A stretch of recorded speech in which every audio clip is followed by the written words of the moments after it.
G'day guys, welcome to the latest episode of Beyond Tape, a podcast where we chat to people doing rad things in the mountain bike industry within Australia and sometimes outside.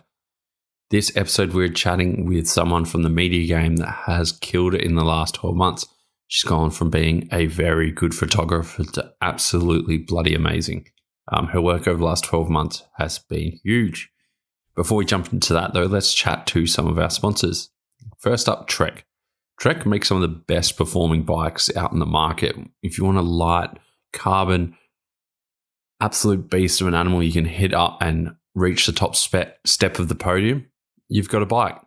But they also make one of the most important bikes on the market as well, the Trek Marlin, a bike that has got a lot of people into the sport and kept them loving it.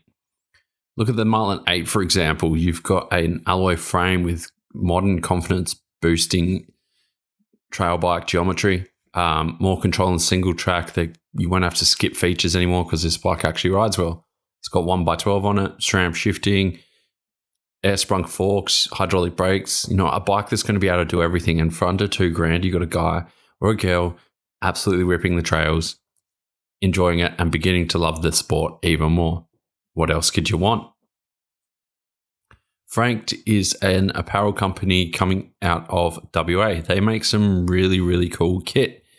They cater for women, men, kids, whoever. They do some really, really cool cuts. They've got a full range of products they can get you from head to toe. I'm absolutely loving their gear. Their franked pants are something I wear on and off the bike, especially when I'm shooting photos or down in the bushes with a whole bunch of those stupid March flies. They keep them off me. They're great pants. Go and hit the Franked website up. Use Beyond the Tape 10 at the checkout and get a bit of a discount on some already amazing value gear. Once you've picked up that brand new bike, you've got your fresh kit out and you've head out for a ride, you want to make sure that you keep that bike as clean and running as smooth as possible. That's where Shred Bike Care come in. Made by some of the best people in Australia. They've got some real high up there chemical engineers. They've got some really, really cool ideas, and I'm absolutely loving their stuff. I finally got some in my hands. The bike wash is amazing. The greaser gets rid of everything, and that little pump bottle they do is freaking amazing. So head over to shred.com.au, get one of their cleaning buckets, and keep your fresh rig running 100%. I mean, and if you've got a new high-performance bike or something that you spend a bunch of money on, you're an idiot if you don't keep it clean. So head over to shred.com.au and, keep your steed shining.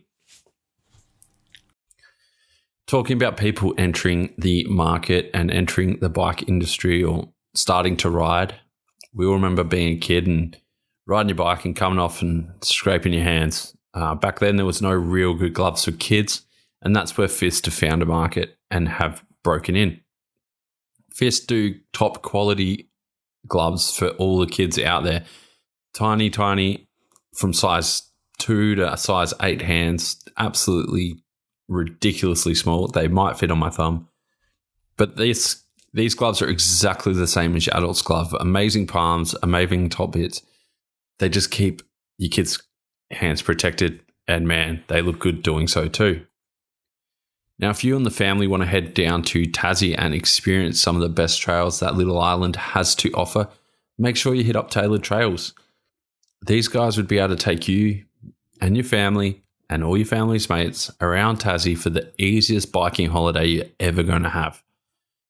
Basically, they do everything for you. They'll get catering, they'll get your accommodation, they'll tell you the best trails to ride, no matter the skill level of your riding group. So basically, all we do, rock up to Tassie, jump on their bus, have a great time, and go home. It's as simple as that. And man, I love simple. Lead Out Sports are Australia's distributor for Elevation Wheel Company. This is a little bit of a tangent from the past ad reads, but if you are like me, you love wheel building, then it's pretty hard to go past these guys. Their nipple shuffle box is an absolute godsend. No longer are you searching for these tiny little nipples in the tiny little plastic bags, and it's just easy. You get your old middle finger, pick it up, put it in the wheel, easy as that. And on that note, if people could stop making alloy nipples, that'd be great.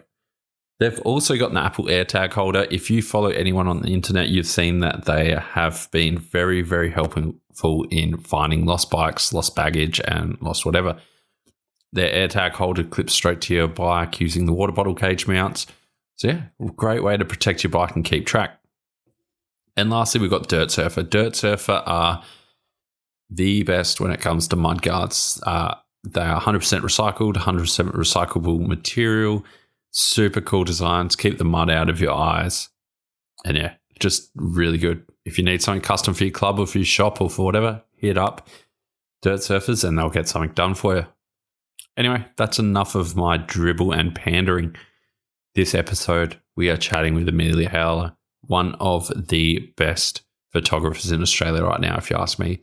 She manages to capture the atmosphere, the mood, the occasion truly well. And yeah, I'm absolutely loving her work lately. Every time I see her on the trails, she's happy. She's a super positive influence to all those media crew out there. And man, I can't wait to see what 2023 holds for her. So as per usual, grab a beer, grab a water, grab a wine, grab whatever makes you happy and enjoy this podcast.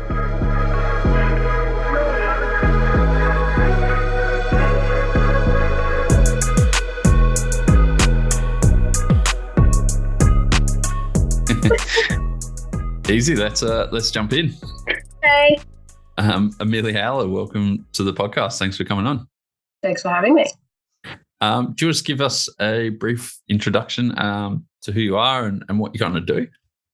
Well, I am a mountain bike photographer. I do it part-time now. I've been practicing for about 8 years now. For the past maybe 2 or 3, I've been taking it pretty reasonably seriously. Yeah, I've been following the Victorian Downhill series during this time, but now I want to go up to much bigger things, such as like Crankworks and maybe just like the bigger events in Australia, like the Nationals and things. Mm-hmm. Just a bit more worth my time. Yeah. Other than mountain bike photography, I work in a bike shop in Melbourne. I work for Trek, and I sell bikes. Sick. And then other than that, I am obsessed with animals. I have my own zoo of animals, and I really like plants, indoor and outdoor. So I'm quite a gardener. So that's me, pretty much, in a nutshell. What animals have you got?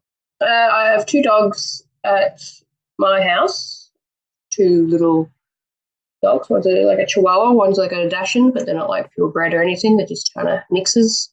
Mm-hmm. I've got a bird, little cockatiel, got 2 ferrets, 2 cats, and then I have a lot of fish tanks. And then at another household where my boyfriend lives, we have another 2 dogs. So we have 4 dogs. And one of the dogs is a Great Dane, so he is about 50 dogs in one. Do you charge admission for people to come to your house and then check out the animals? Maybe one day when I have more animals. I love having all the animals around the house. It's so good. It's really nice. Keeps you, so he's actually barking in the background. How about that? Yeah, mine were just going off as well. Yep. How did you kind of get into photography? It was kind of random and just kind of happened, really. In like year 12, when I was like 18, I literally just picked up my mum's camera and I just started shooting. She started taking photos of me and I was just interested. I just kind of explored that. And then in year 12, like, you got your final year and whatnot, and you get to choose your subjects. So I chose studio arts and I just decided to explore photography. And then it's just a matter of what the hell I was going to take photos of. At the same time, I kind of got into like skateboarding and BMX, and then it turned into mountain biking. So I just went to like local events at the Yuyangs because I live right near the Yuyangs. It's like a 10-minute drive up the road. I could see it from my window, actually. I just literally went to those events and started shooting. I met some other really cool photographers and I just kind of started looking up to them. I saw Troy Brosnan for the first time. I was like, well, that's kind of cool. And then I just like started following around Victorian Downhill Series. And then I decided to study photography at Deakin Uni. Did that for 3 years, and I was just obsessed with mountain biking continuously. And yeah, I just kept practicing till now, and here I am. Yeah. How good is it being like getting into photography and being a part of like skating and BMX? Because I feel like some of that is some of the best like practice or refinement of your skills sometimes. Yeah, it's been pretty crazy.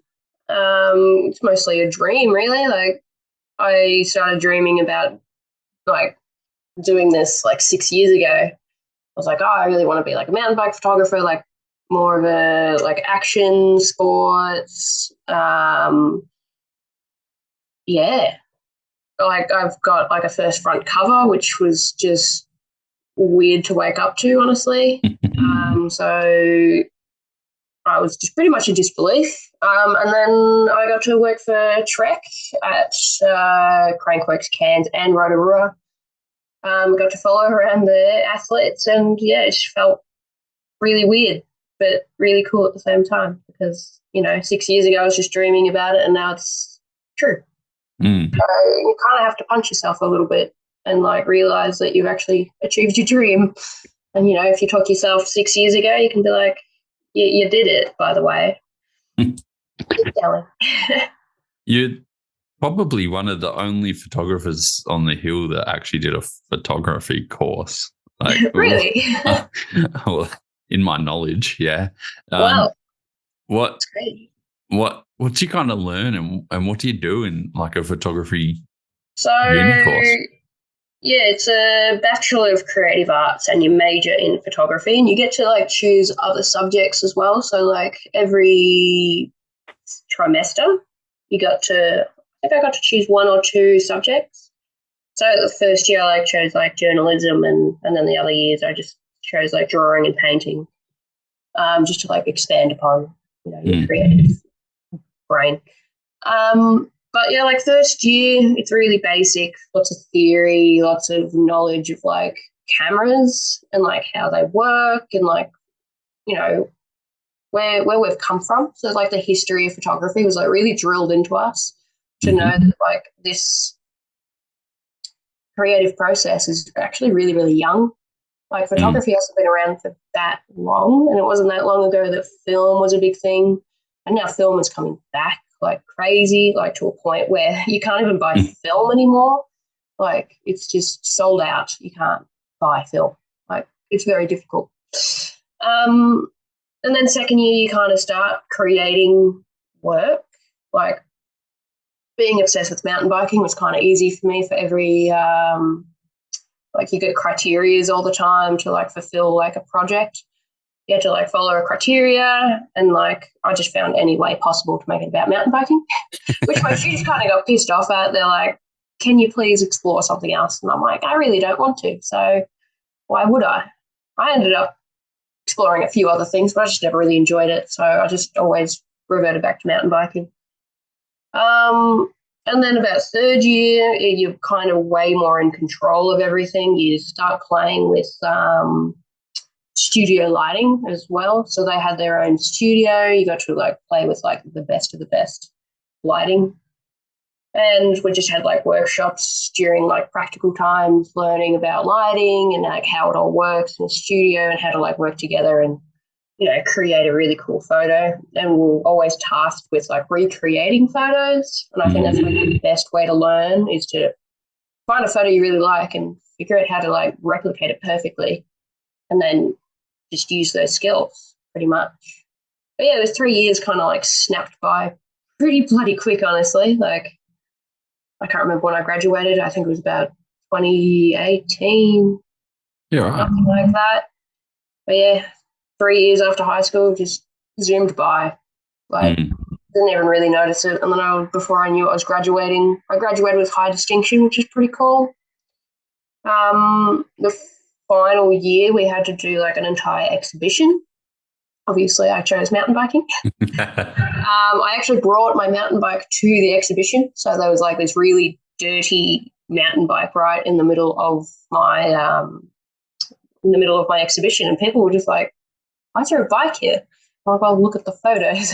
So like on the wall, I had like a whole like Victorian downhill series sort of look, and then I had big posters of like pictures of me in like mountain bike kit, and they were like all artsy and pretty. But yeah, like look back at the work now, and I really don't like it, and it's just not the standard of work that I would do now. So it's just been a lot of growth since uni.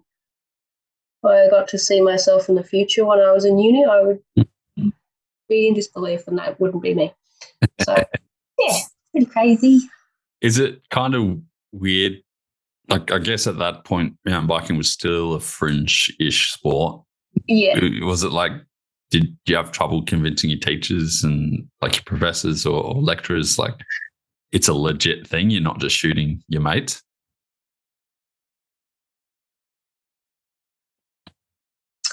Some really to me to a point where like they pull example from a previous year, and they're like, "Oh, this person," I think they were doing like either surfing or like motocross or something, and they showed me that I'm like not the only one exploring like extreme sports, because everyone's just doing portraiture and exploring light and landscape, and I'm like, I just want to do extreme sports and that's it.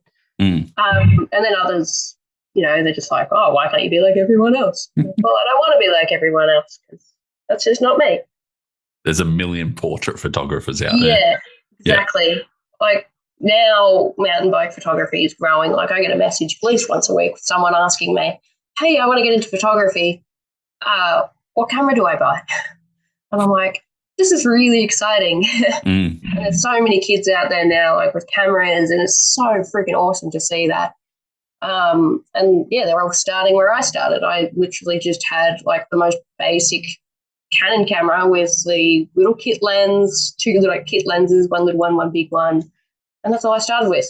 I just started exploring, started taking photos, started figuring out what looked good. Like my first time I was at Bright, it was like a Victorian downhill series. I don't know what round it was, but I went up there and I just started taking photos with my crappy little camera, but I didn't feel confident enough to actually take photos of the riders. I just took photos of them but cut off their head purposely. I can't take photos of random people, but then I realised that people actually want photos of themselves. I'm like, oh yeah, okay. We're allowed to do that. Yeah, you get those messages after a race. Have you got a photo of 135? Like everyone loves it. Yeah. Yeah. I was pretty blown away at Buller, actually. Like there was so much media up there.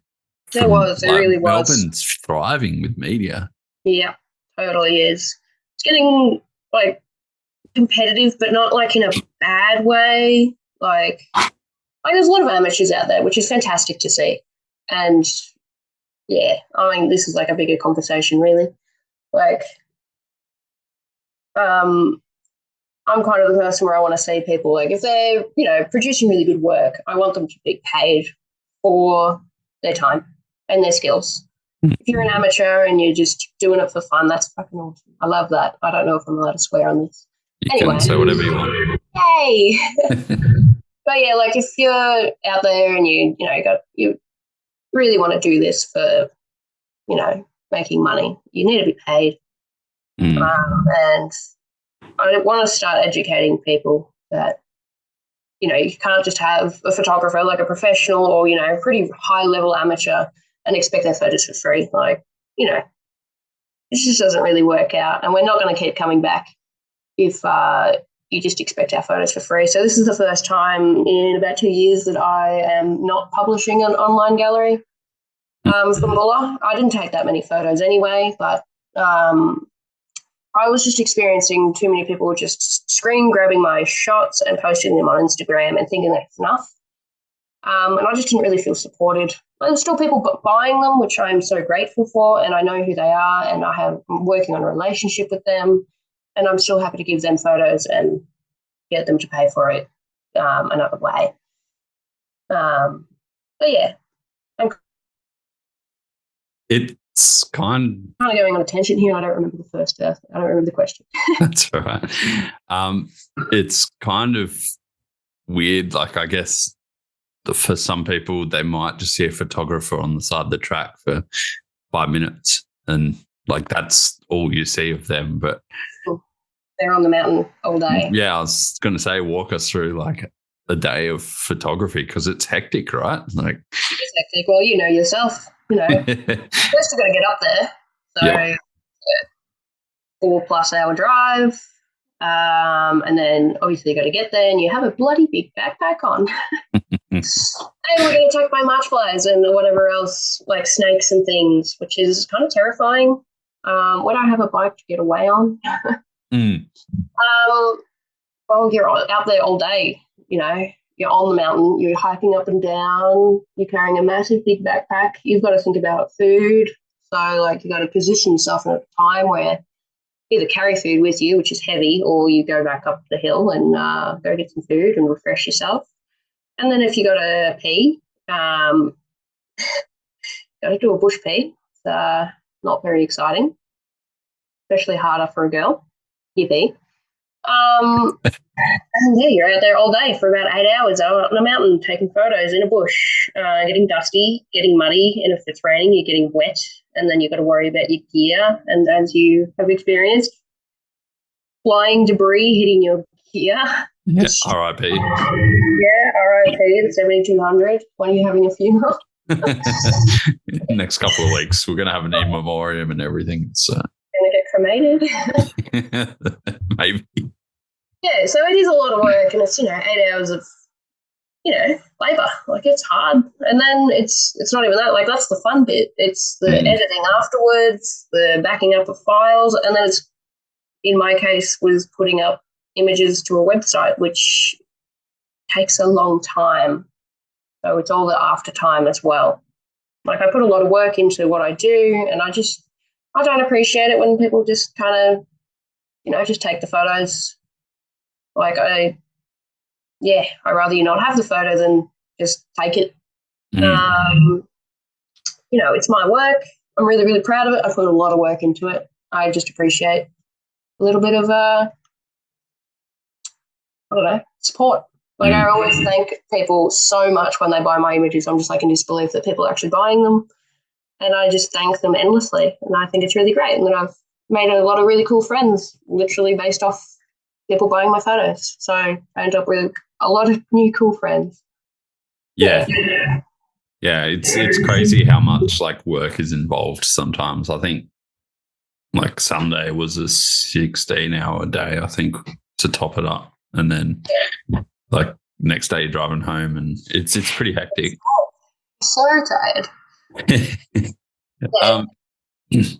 How did you, I guess, like you started off shooting with the basic kit, and then you've been shooting some pretty good quality images for the last few years, but in 2022 it seemed to have like just completely you changed your style and everything kind of just clicked, I think. Like, yeah, I really did. What? How did it change? I think it was more I just took it really seriously. Like, last year, his entire focus was to be better. Because I'm always strive to be better and better and better and better. And I just constantly just wanted to be better. I was always looking at other photographers who were way better than me, figuring out what were they doing. Like, I've had a few talks with people, and it's more about subject matter, honestly. Like, you can take photos of your mates going down a hill. That's one thing. You can take really good photos of that. But, like, when you go to world-class events, it's a hell of a lot easier to take really cool photos because you've got those amazing writers who are going to do amazing, crazy tricks. And you're there to document it. It's a bit different. I've sacrificed, a bit of time off work and went to more events that were a little bit more world-class and a bit more, attracted those better writers. So, and I just, because I've been doing it for so long, I've figured out what works and what doesn't work. So now I can position myself in a spot where I know whether it's going to be good or bad. And it's all about angles. So you just learn what's the best angle. And honestly, my biggest tip for anyone is don't stand up and take photos. You need to sit down or squat, because you're going to get that lower angle and you're always going to make someone look bigger and better.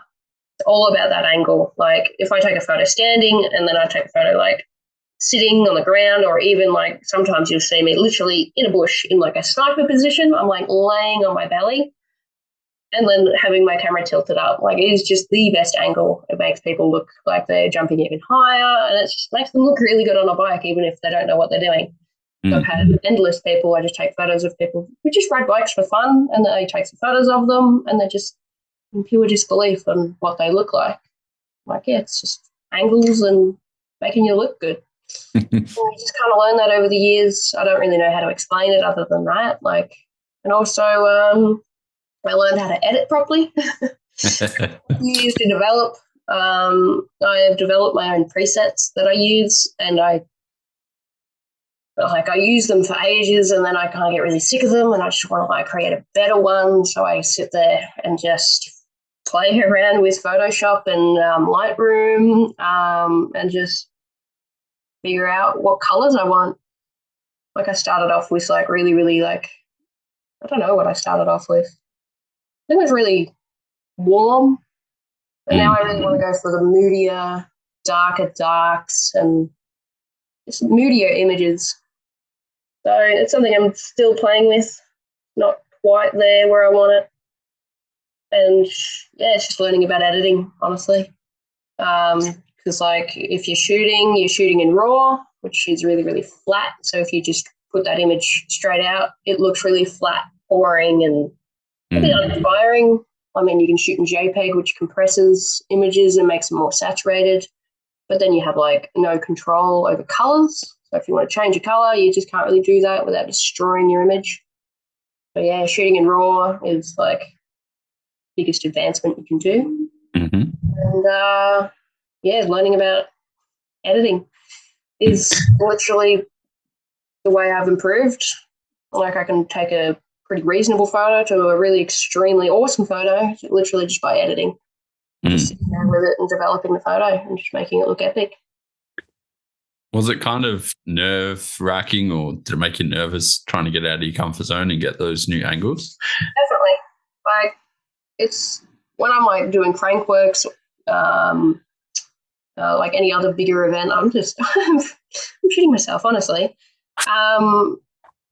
It's kind of nerve-wracking in the aspect, like especially when you start working for someone, like for a client, like all of a sudden there's so much more pressure on you to make sure you get a good photo and get a good angle, and you know, get multiple good angles as well. You can't just get one, you have to get like, you know, 3 or 4, and then you kind of sit there like making sure like they're good. And it's not until like after I have them on my computer and I start editing that I'm like, cool, I actually have the shots, everything is okay, and then I deliver them, and then I can finally relax. And then I do it all over again. So it's nerve-wracking, but like in a good way. Like I've got to be pushed to my uncomfortable zone. Otherwise, I'm not going to achieve anything. I'm not going to be better. Like I still want to be better. I don't want to stay where I am at the moment. I want to be even better, produce way better work. Yeah. Always got to keep pushing, right? Pushing. Yeah, I want to. So Buller was a little bit of a wake-up call for me that, you know, it's 2023 now. I need to step up my game. I just need to be better, and I need to figure out how to get there. So I need to put myself in more uncomfortable situations. So if anyone's been on my website recently, it's been pretty blank at the moment, and I kind of want to start writing about, you know, how much I want to push myself and see how far I can push. So yeah, there's a lot of background stuff that no one really sees, which is totally fine. But everyone gets to see the results of it, which is going to be exciting for the next year. So the next year, I really want to go to Cairns and Rotorua. and, thinking about the other crankworks over in Europe and Whistler, whether I can get myself over there or not is a whole other thing, whether I want to make it about money or do I want to make it about enjoyment of what I want to do. Yeah. It's that whole pushing yourself, and I think if you're an artist or you're doing anything where it's creative, you're never happy with the quality of work, which is just a state of mind you've always got to live in. But it's a bit crap to think like that. As soon as I'm done with a photo shoot, I'm already I could do better. I can do that better next time. I don't really like it. And as soon as I produce work, I'm well, I could have done this better. I could have done that better. But that's what I take on board for the next shoot. It's just always progression.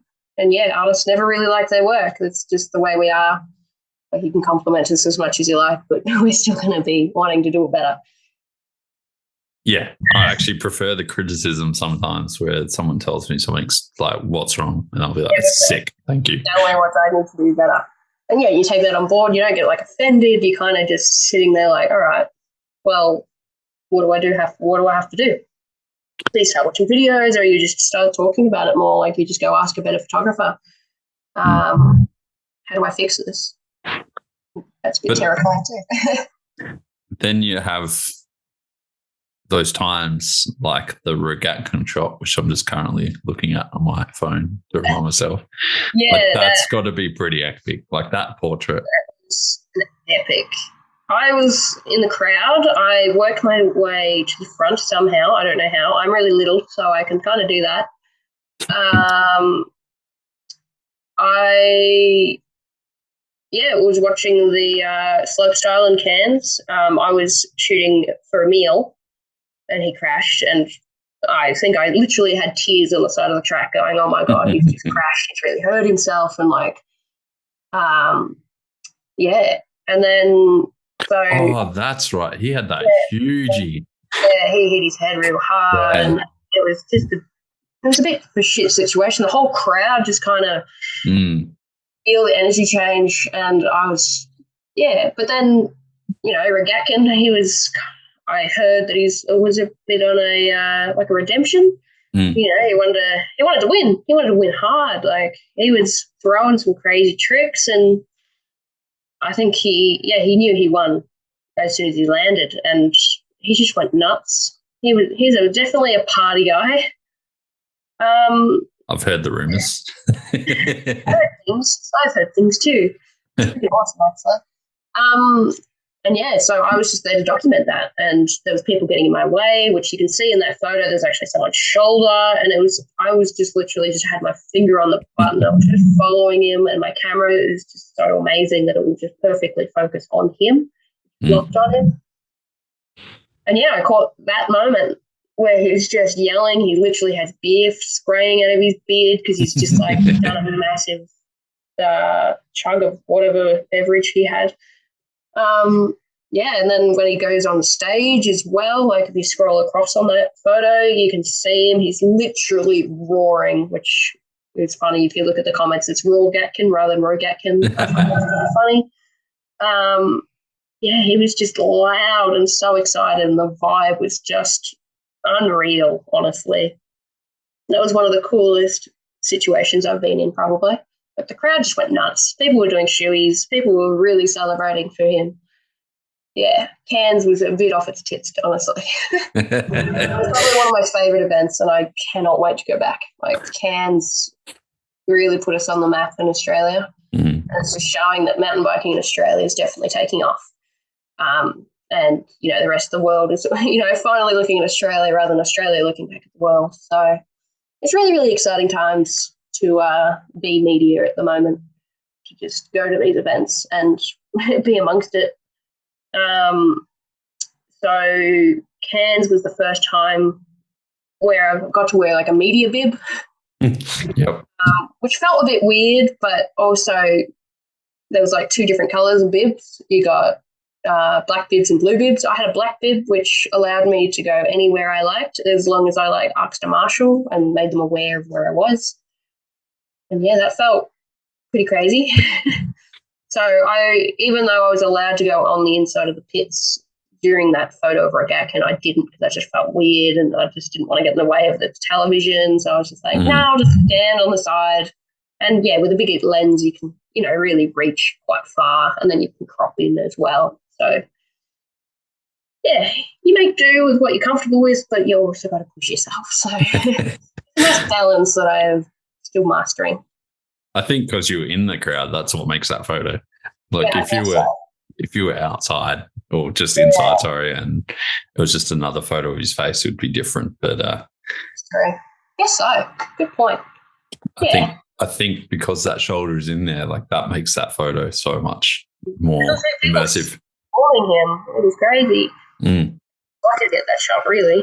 I'm glad I did. As soon as I took it, I was like, oh my God, I got it. That's freaking awesome.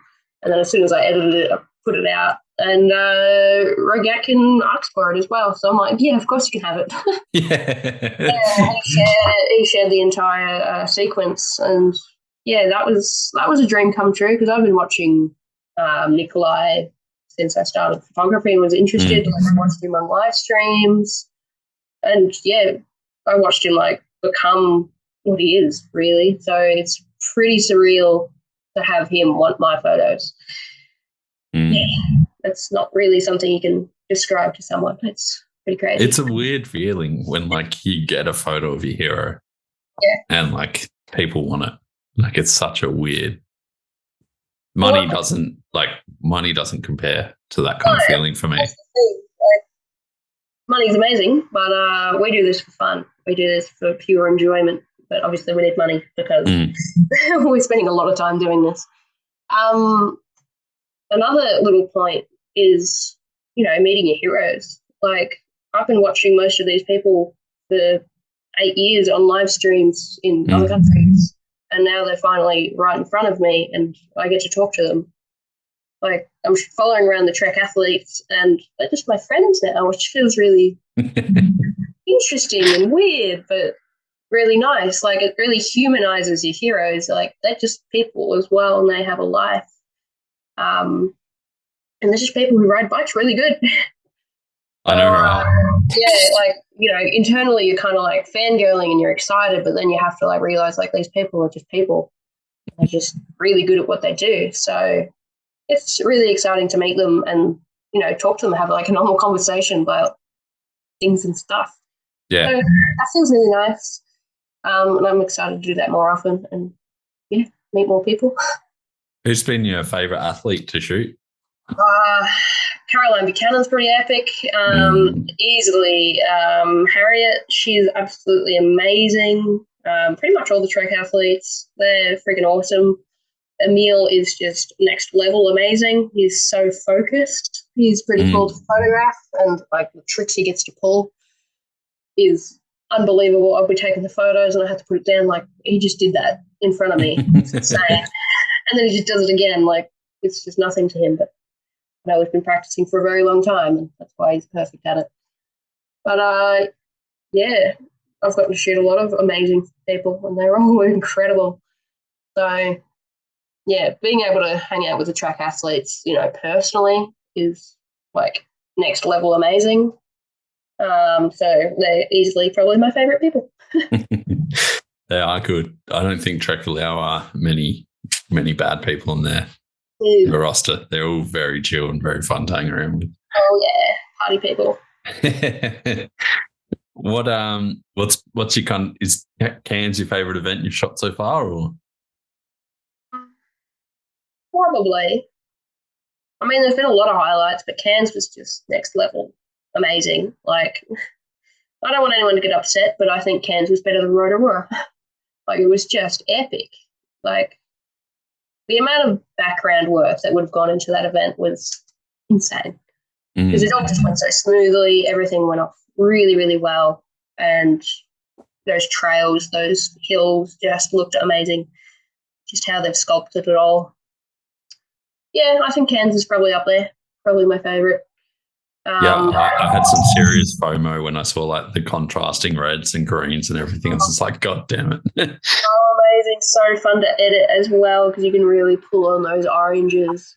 Like, because, you shoot everywhere else and you just get black or brown, dark dirt, but this was different dirt. It looked amazing to shoot and to edit. Yeah. What kit are you shooting with at the moment? I shoot with Sony. Sony A9, which was the previous flagship until the A1 came out. So that is my body that I shoot on. Pretty bloody fast. It shoots about 20 frames a second, which I rarely use because it's just too much. So I usually shoot on like the medium or the slow. Because I don't want to end up with that many photos unless I really need like a very particular photo. Then I'll bump it up to 20 frames a second. And then the rest of the kit is a 24-70 2.8 G Master. Considering buying the new one, the Mark II, because there's just a few little problems with it, which I don't quite like, which I see in my work. Like other people probably don't notice it, but I really don't. I don't love that lens that much.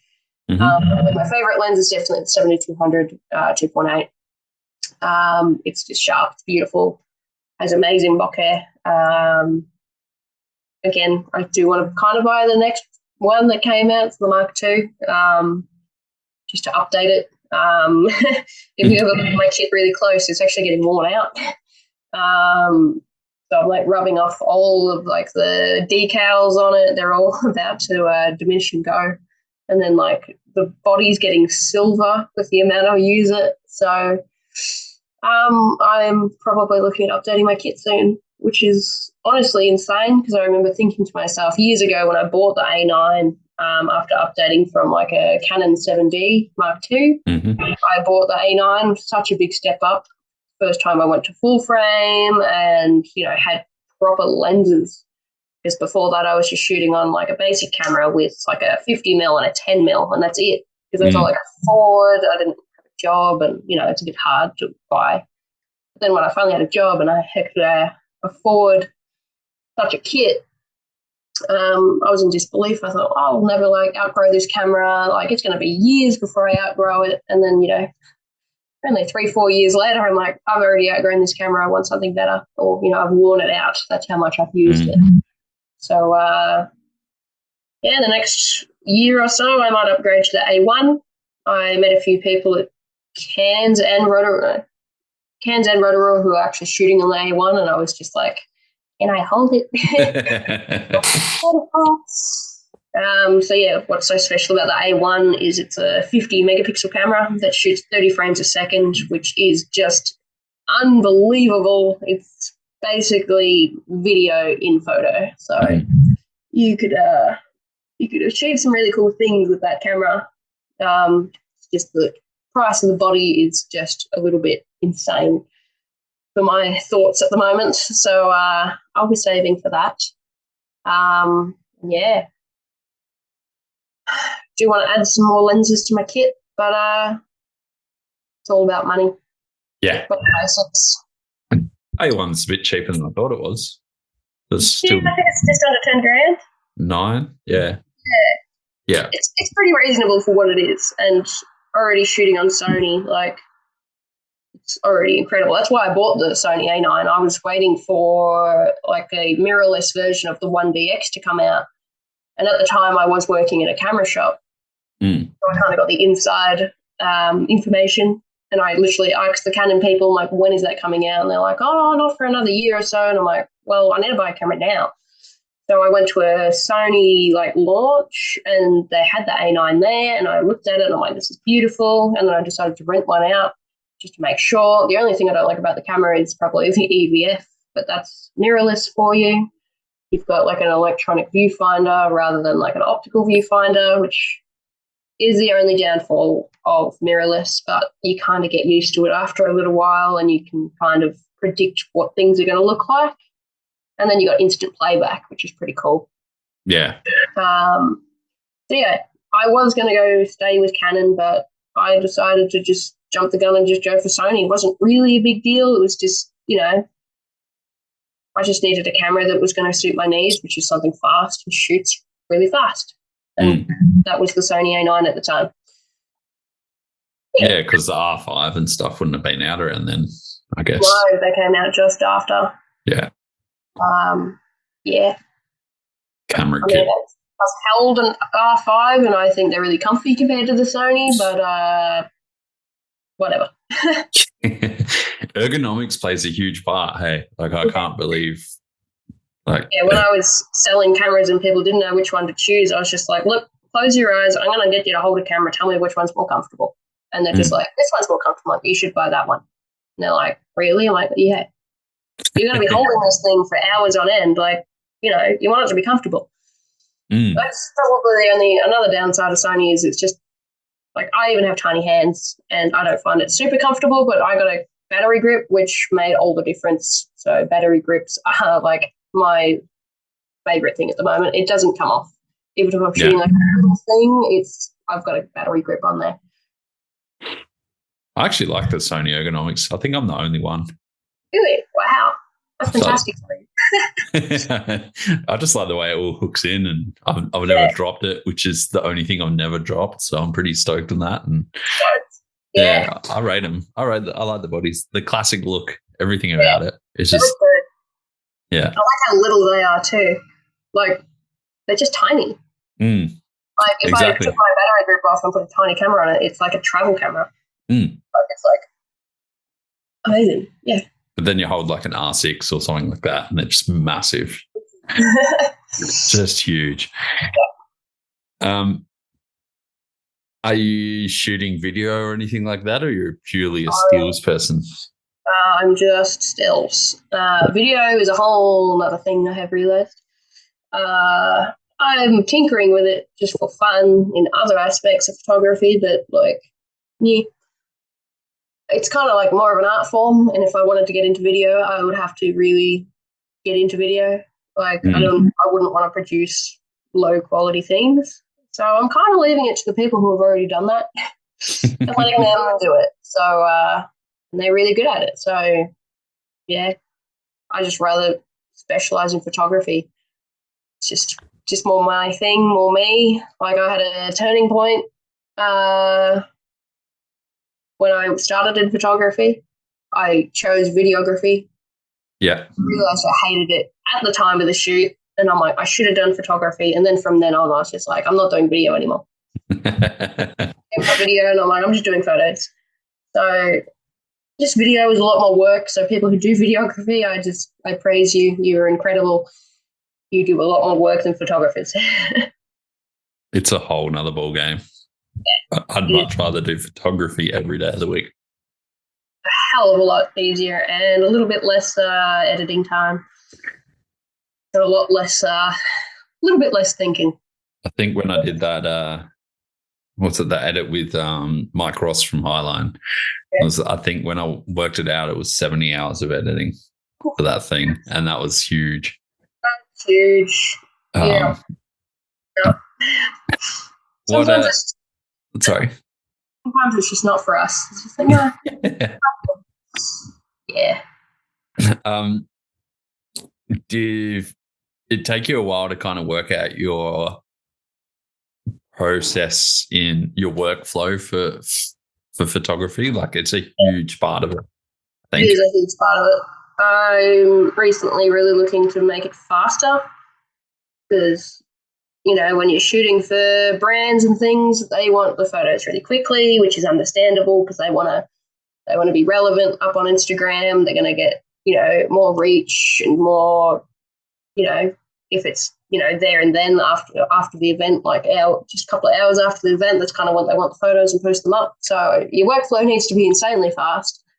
I was lucky enough when I kind of started, I went over to Rotorua and I got to follow around one of the best photographers who's Clint, but I can't remember his last name. So Clint Tranum? Yeah. Right? Yeah. Yeah. He's from Canada and he shoots crankworks. I was lucky enough to literally follow him around and I got to see his workflow and how fast he was, and he's just next level. Like he has photos out within like an hour and a half of the event, which is absolutely ludicrous. And I was watching him edit and he just has presets and he just does fine little adjustments and the photos are out. Like he doesn't spend that long on photos. He just knows what he's got and he knows where they are, and he categorizes them, and it's just absolutely amazing. So seeing that so early on made me go, okay, I need to have a good workflow that's fast and quick. But then, like, if I'm doing more of a stylized shoot for a brand where I can take my time, obviously my workflow kind of slows down, and I just spend that little bit longer on photos and make sure they're absolutely perfect. So yeah, workflow is a big part of it. I think, like, going right back to your education as well, once you know what everything is doing, what everything does, and how everything affects your photo, you can pinpoint exactly what everything needs after a while, right? Definitely. You just know. It's just a weird skill that you develop. What if I instantly know whether a photo is going to be crappy or not? Yeah, like, because I've developed these presets as well, like I've developed them in a way that they work on everything, and whether I just need to increase or decrease exposure, and there's a couple other little things that I need to do. Like, I like to boost my shadows because I really like to see lots of detail in the shadows. But now I'm kind of doing the other way. I'm like exploring how far I can not take it, basically. How dark can I make the shadows without not being able to see the detail? So it's just playing with it. It's all experimenting. Everything that I create is an experiment, and just seeing what it looks like.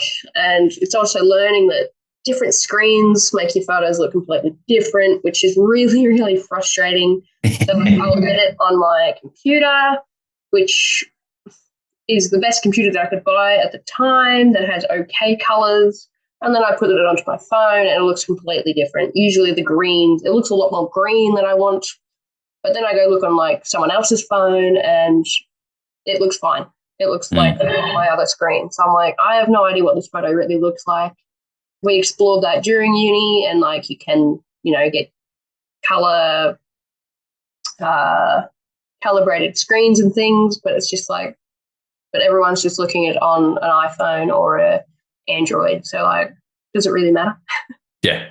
Yeah. As long as the photo looks okay, it looks okay. So yeah, not everyone is on a calibrated screen. So at the end of the day, it's kind of out of your control. Sometimes I find when you upload to Instagram as well, just uploading the photo changes everything, and you got to re-edit it using Instagram. Yeah, I do that. Yeah, because it just looks shit. Instagram makes it look a little flatter. So I do tinker with it just a little bit, just to bring it up to where I kind of wanted it and what I had in mind. So yeah, a lot of my photos are actually edited in Instagram, which is kind of weird, but you got to do what you got to do to make the photo look all right. Yeah, I just think their software, the way that uploads or something, just, as you said, makes it look really flat, and you have to edit it. Yeah, you just learn these things, and you just work with what you want to work with. And then if you find someone else doing it a bit better, you're just like, what are you doing? How can I be like you? And then you've got something better. I have people asking me all the time, how do I do things? And I'm pretty honest with them. Yeah. Some things I'm like, hey, I just want to keep that to myself. That's kind of what I do, especially like my presets. I don't really want to share them. Like, they're my presets and I've developed them. So no sharing. Yeah, it's part of it. Yeah. I'm only just getting on the preset game. Finally, once I've kind of found what I want. So it's working. So, yeah, they'll work for a while, and then a couple of months later, you're like, I don't quite like this about it. I'm going to change it. So you just make a completely different one. Yeah. Yep. It's fun. But game changer. Yeah, game changer.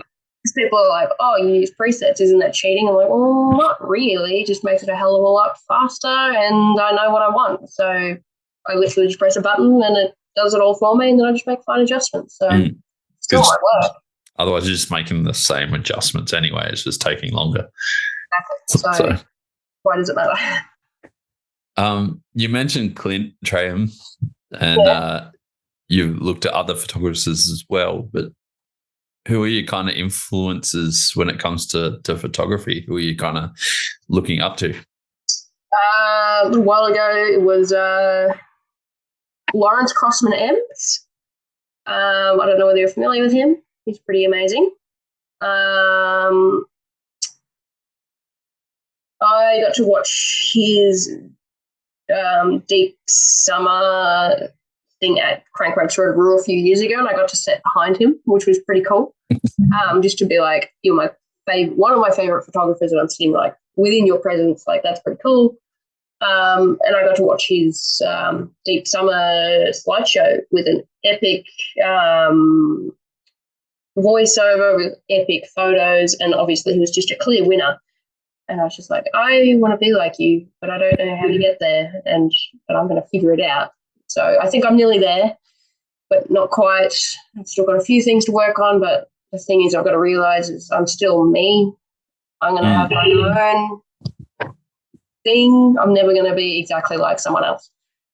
So I take inspiration from a lot of photographers. I forget their names. I just know their Instagrams when I see them. There's a recent one where he just takes absolutely incredible photos. He even made like his own book that he's selling, which I'm kind of meaning to buy. He's just next level. Do you own the book? Not the Trek one, is it? No. And then he had another book. I don't know. That's with Jay. I can't remember. Anyway. Yeah, I think it's the same guy that shot this. Yeah. Oh, no, this is Toby Crowley. But there's so many epic, amazing photographers out there. Well, even the AMB cover right behind you is by Piper. They're very cool. Oh, yeah, that one is, yeah. I absolutely love his work. So, yeah, he's definitely got his own style that he's really developing. And, yeah, it was just epic to see him get the front cover too. I love that the cover's film. I know, isn't it amazing? Like, that's just next level. Like, you can even see that it's film. Like, you just can't. Like, digital is so clinical, and then film is just so wholesome and warm. Quite nice. It's just got this whole other aspect to it. I need to start shooting more film. Yeah, just gets a bit crazy. You need the camera for it and everything. I'm just for a while. So,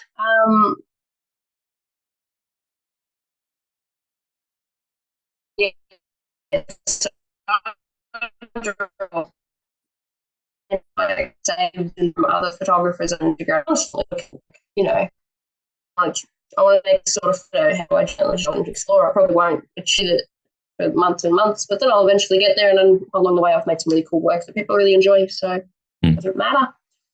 I'm never going to be exactly the same. I'm at least just going to be me and do my best. So yeah. Sweet. Might start wrapping things up a little bit. Yeah. What advice would you have to those young crew or people that have just picked up the camera and want to get more into photography? Maybe even go pro. Even go pro. Shoot as much as you can, really. Just pick up that camera. Like, you're not going to get good without shooting. Like, there's no magical formula that I can tell you, or no magical formula anyone else can tell you. You've literally just got to figure it out. Like, everything in photography is figure-outable. Like, I'd probably advise learning how your camera works off the bat, like learning manual functions as soon as you can. Don't trust automatic. Automatic is just going to try and do the best, but it is just, it's auto. It's not going to do what you want it to do all the time. So learning how to use aperture, shutter speed, ISO is the best thing that you can do as a photographer. And it is literally just practice. Like, I've been doing this for nearly 10 years.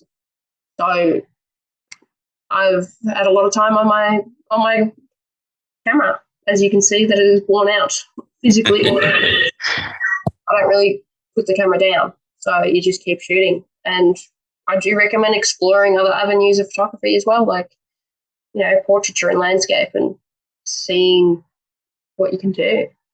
So yeah, just practice. Yeah, I think like people ask me sometimes, like, how did I get to shooting events? And I'm just like, I drove. Like, you just got to be there. Like, it's just got to be there to be there. Like, you got to start making relationships with brands and other people, and you just got to show up.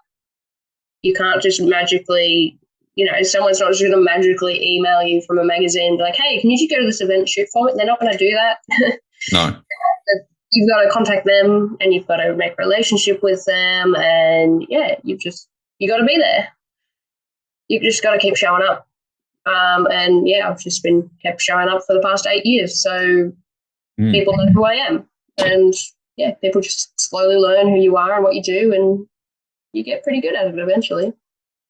Do you find like sometimes you just got to sacrifice a few things as well at events, like as much you'd love to go to the after party? Yeah. Oh, yeah, definitely. Yeah. I want to edit right away. So, as much as I want to go to the after party, maybe I'll just do one after party and add it all, which is the last one. But, I've missed out on dinners and, eating at a reasonable time. I finish editing and it's, 5 o'clock, it's 10 o'clock, everything's closing. So it's like, great, I've only ever got, go to the shops and buy something for yourself or, That's just the life of a photographer, unfortunately. Sacrifices. But, hey, it's all really worth it when you get some epic shots. During the time, you're hating it, but you have to remind yourself, you're making some pretty cool stuff. So keep on going. Exactly. Is there anything you regret or would have changed till now? No, not really. I've been in a lot of uncomfortable situations and made a fool of myself, and I think I needed to do that.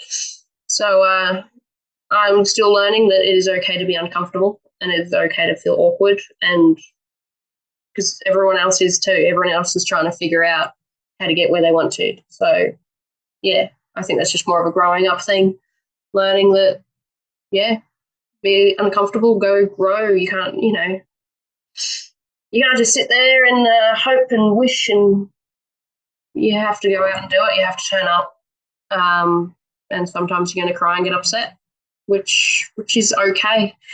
During that time when you are crying and upset, it hurts, but you do get through it. And it's just learning that, unfortunately. I mean, life is a roller coaster. If everything was just flat and boring, you'd be dead. So it has to have up and downs. Exactly. It's something I've recently, processing. So it's a mental game, and people seeing my photos and seeing my work don't get to see, what I struggle with, which is fine because everyone else has have their own battles, and you just have to learn that everyone else is exactly the same boat as you, and There's something about being uncomfortable and stuff that I love. Yeah. And just being in that weird position. This is me. Being uncomfortable is good. Yeah. I'm learning things. Yeah. It's just learning to be okay with being uncomfortable.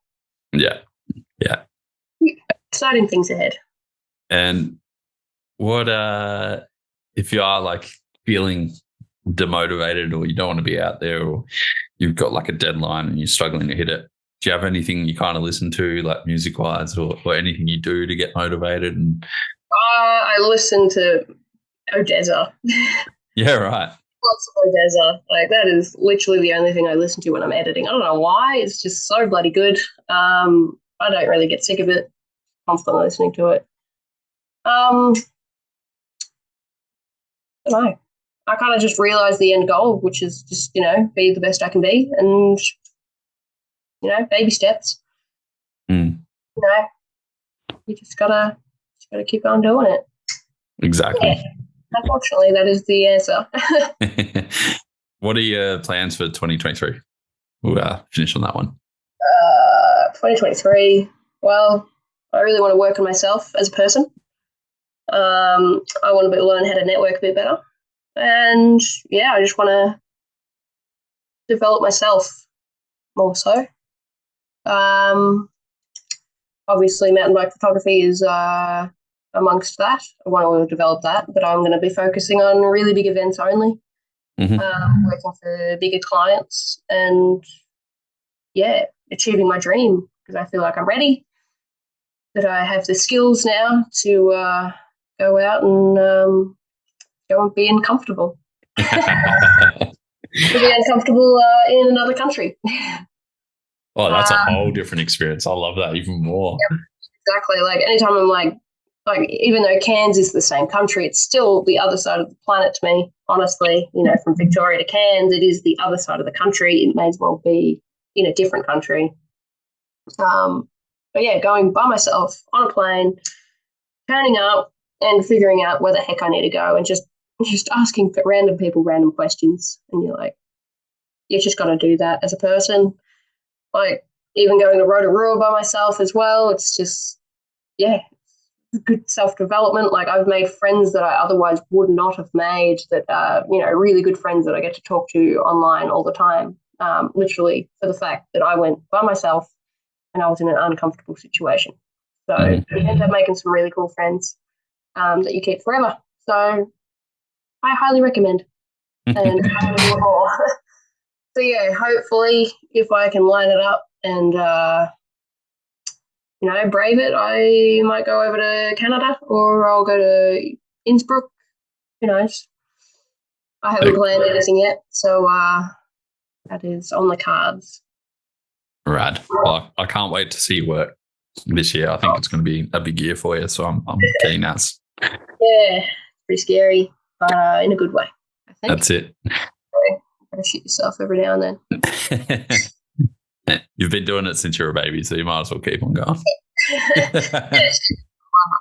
not? Mad dog. All right. Well, thanks so much for your time. I really appreciate it. It's been great to chat with you. No worries. Thanks for having me, mate. Easy. Well, we'll see you at the next event. Throbo? You gonna be at Throbo? Yeah, I as I said, I've got to plan these things and need to send some emails.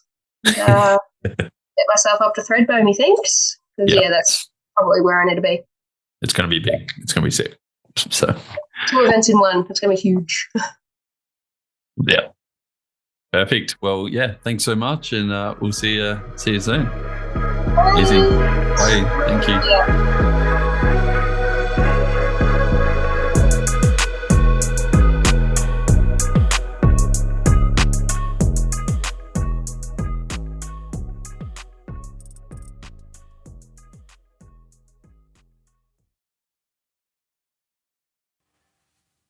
Thanks for that, guys. Thanks for listening to that episode. I hope you enjoyed it. Amelia is an absolute legend and, had some really cool insight for one photographer to a next. So I was super stoked to have her on. As per usual, thanks to our sponsors, Trek, Franked, Fist, Shred, Lead Out, Taylor Trails, Dirt Surfers, and Cut Down Cats. Make sure you head over to the web shop and grab some merch. If you want to help out the podcast without spending money, tell mum, tell your nana, tell your dog, tell that stray cat out the back, tell whoever. And until next time, have a bunch of fun.